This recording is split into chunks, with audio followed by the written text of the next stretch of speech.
Salut à tous et à toutes, un plaisir de vous retrouver encore une fois. Vous le savez déjà, c'est Marc Haïtimo qui vous apporte un autre numéro de mots. Aujourd'hui, je vous apporte deux lexiques qui sonnent presque de la même façon, mais cependant il faut faire très attention car ils n'ont pas vraiment les mêmes définitions. On commence avec pandar. Pandar, si tu parles avec une personne, du coup la personne te traite de pandar, là tu es totalement viré car pandar, cela signifie idiot.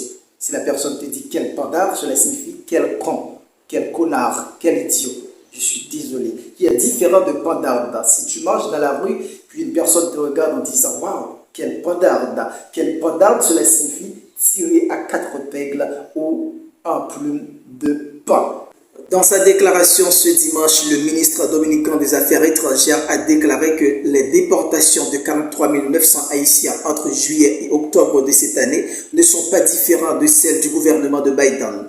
Comme tous les pays souverains, y compris les États-Unis, qui rapatriaient des étrangers, la République dominicaine a été contrainte d'expulser un grand nombre de migrants haïtiens, indique le communiqué. La République dominicaine n'en peut plus, a déclaré le ministre dominicain des Affaires étrangères, ajoutant que la même administration de Biden qui lui avait critiqué pour les déportations avait expulsé plus de 20 000 Haïtiens vers Haïti entre février de l'année dernière et février de cette année.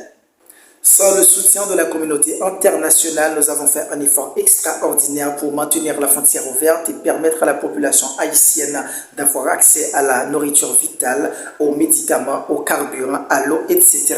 De même, nous avons maintenu le flux commercial ouvert malgré le nombre d'enlèvements des Dominicains, dont un diplomate de notre ambassade en Haïti, indique le communiqué. Très bonne nouvelle pour la sélection féminine suite à sa victoire 2-1 contre le Chili. La sélection féminine haïtienne a décroché son ticket pour la 9e édition de la Coupe du Monde. Ça, c'est une très bonne nouvelle. Merci à tous pour votre fidélité. On se verra tout de suite pour un autre numéro.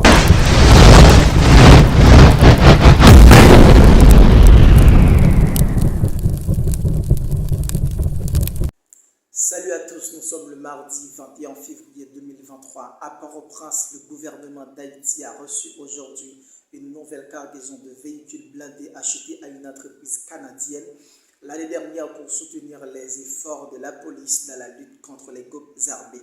Ce sont ces trois engins les plus résistants aux mines et protégés contre les embuscades, a précisé sur Twitter l'ambassadeur d'Ottawa à Port-au-Prince. Il ajoute qu'il s'agit du troisième volet de ce type réalisé par le pays du Nord dans le but de renforcer les forces de l'ordre dans leur mission de rétablissement de la sécurité.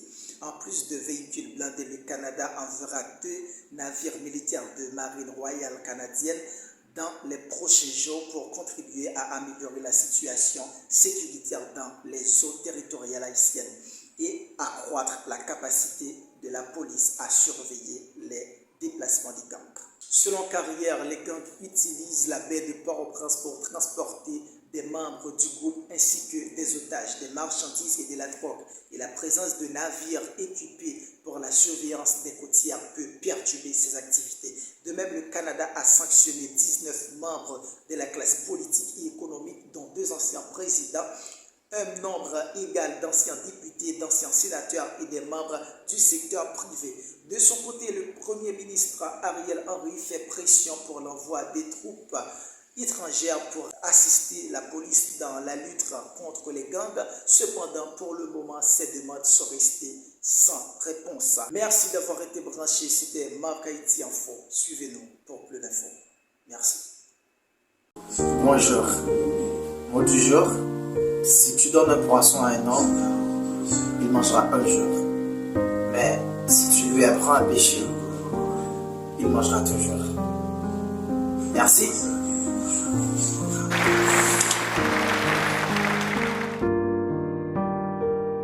Salut à tous, j'espère que vous allez bien. On commence avec le mot du jour. Clinoman.